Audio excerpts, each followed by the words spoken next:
Hi, and welcome to MobyPod, and I'm Moby, and this is a special new type of MobyPod because for a while now, Lindsay and Bagel and I have been talking about adding to what we're already doing. And what I mean by that is we do our good, long, regular MobyPod episodes every 2 weeks, but we wanted to start doing what we call MiniPods. At least that's, I think, what we're going to call it. And a MiniPod is basically a short MobyPod episode that happens every other week and is about one specific thing. I don't know what those specific things are going to be, but that's the idea, is that every other week we'll pick something. It could be music. It could be Bagel and her love of scrunchies. It can be a type of bird that we're obsessed with. It could be anything. And so that's what this is. This is the inaugural Moby MiniPod. And today's subject for the first inaugural Moby MiniPod is the album Everything Is Wrong, because today, 30 years ago, Everything Is Wrong was released. And there's a lot about that I have a hard time processing. One, that it was 30 years ago. And two, that I was able to have a career as a musician in the first place. Oh, and also I should say today's MiniPod will just be me solo because it's a beautiful day outside. I mean, it's LA at its finest. It's sunny and it's breezy and it's delightful. So Lindsay and Bagel, being smart, decided to go to the beach. And they are geniuses, so they went to the beach to run around. Bagel loves nothing more than to run like a crazy person on the beach. In fact, I think maybe a Moby MiniPod should simply be dedicated to Bagel running around because she runs like a lunatic. But getting back to Everything Is Wrong. So 30 years ago today, Everything Is Wrong was released. And one, as I mentioned, like the fact that 30 years has passed seems inconceivable to me. But also, I never expected to have a career as a musician. And I've said that many times, and people might think that I'm being self-deprecating or disingenuous, but no, actually, I never expected to have a career as a musician.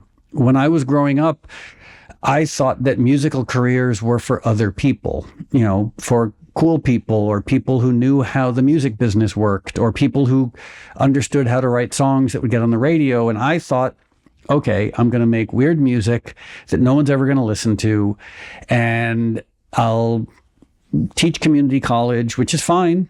Teaching community college is important and great. I'm certainly not criticizing it, but that's where I thought I would be, teaching community college in New Hampshire, making weird music in my closet that no one would ever listen to, except for maybe my friends who are maybe being polite and pretending to like it. So in the late 80s, I got my first DJ job in New York City, and I never expected that either.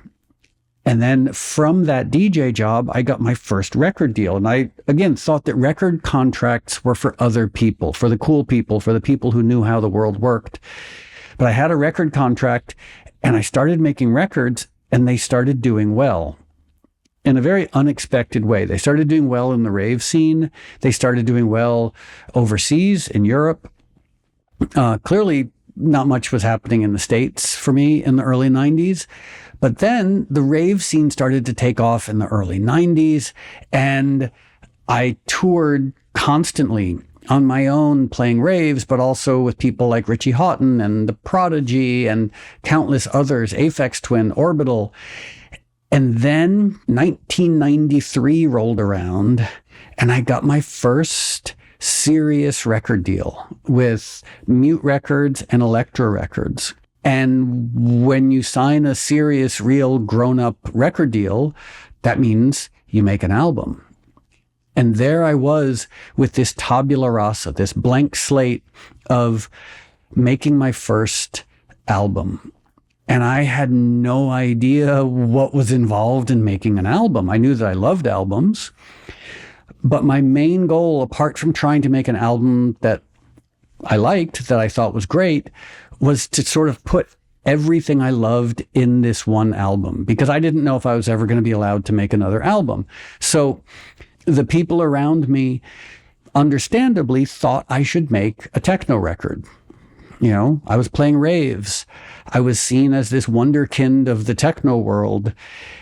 And so I was getting a lot of pressure to just make a dance record, keeping in mind, I love dance music. I loved the rave music that was being made back then, but I didn't want to do just one thing. I wanted to take all the different genres that I love and put them in one record. And I remember when I submitted the demos for Everything Is Wrong, the people I worked with were baffled.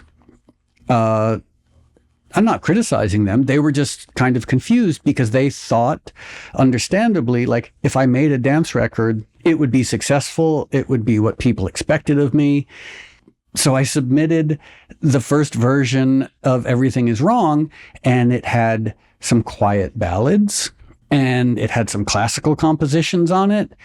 And of course, it had rave tracks because I love rave music, and it had techno tracks because I love techno, but it also had speed metal, sort of industrial speed metal. And my managers and the record labels, they were honestly baffled.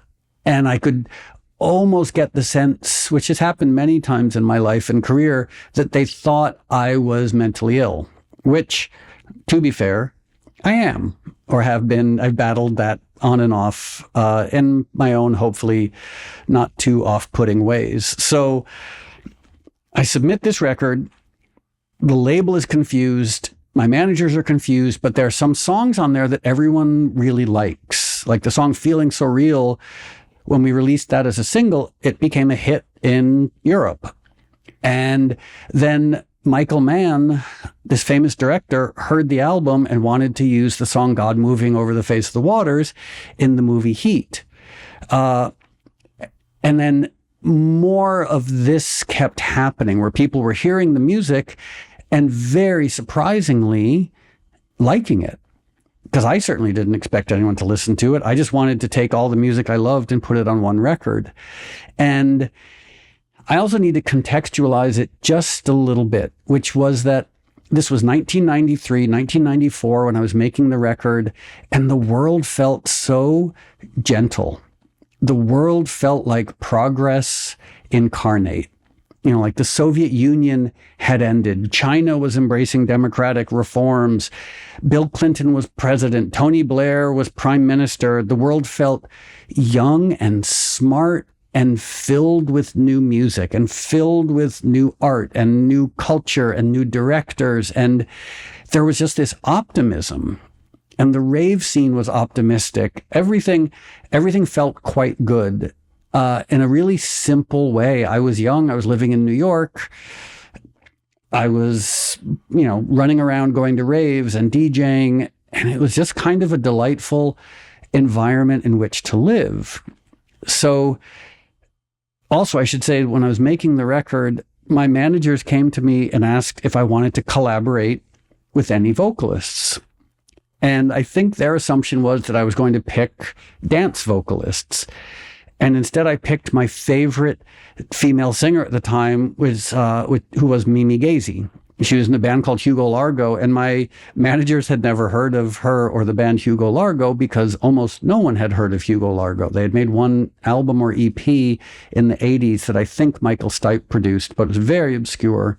So I reached out to Mimi Gazy. She came over and sang two songs, one called Into the Blue and the other called When It's Cold, I'd Like to Die. And neither of which were the dance smashes that my record label had been hoping for. Instead, they're these beautiful, plaintive pieces of music that I fell in love with. So that's sort of the environment in which the record was being made. This culture of optimism, this culture of expectations being placed on me, and I, for whatever reason, ignored all those expectations. And I was working in my tiny little loft on Mott Street in Lower Manhattan. So the album is released. I expect nothing to happen. And then all of a sudden, it started doing well. Surprisingly, I went on tour with The Prodigy in Europe, and we're playing to big venues, and people are responding. And then the most magical thing happened. I got asked to be on Lollapalooza. And I had never thought this was even in the realm of possibility. Lollapalooza was for big artists, but somehow I was headlining the second stage of Lollapalooza, and it was a great year for Lollapalooza. It was Sonic Youth and Beck and Pavement and so many interesting people on that lineup. Courtney Love, Cypress Hill. It was a really fascinating year. Probably not a very successful year for them, but being on tour with Sonic Youth and Beck and Pavement felt really special to me. So I did Lollapalooza, that ended, and I was ready to just sort of like hang up my hat and say, okay, I've made this record. It's done better than I expected, and time to go back and maybe get a real job or something. And then the Red Hot Chili Peppers asked me to go on tour with them, which was mind-boggling to me because I didn't even know they knew who I was. But turns out Rick Rubin, who had been their producer forever and ever and ever, was an old friend of mine, and he had heard Everything Is Wrong and really liked it, and he recommended me and it to the Chili Peppers. So I went on tour with the Chili Peppers, which in and of itself was quite special, but then the Flaming Lips also came on tour.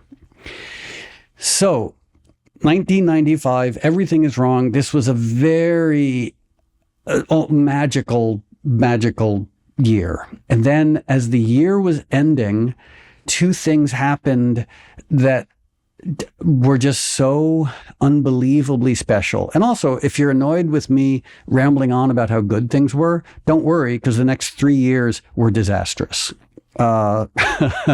So end of 1995, my manager called me and said, hey, we just heard Spin Magazine is making Everything Is Wrong their album of the year.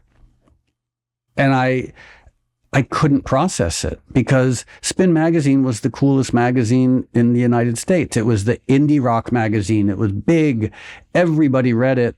And they put real rock stars on their cover. They had Nine Inch Nails and the Chili Peppers and Pearl Jam and Nirvana.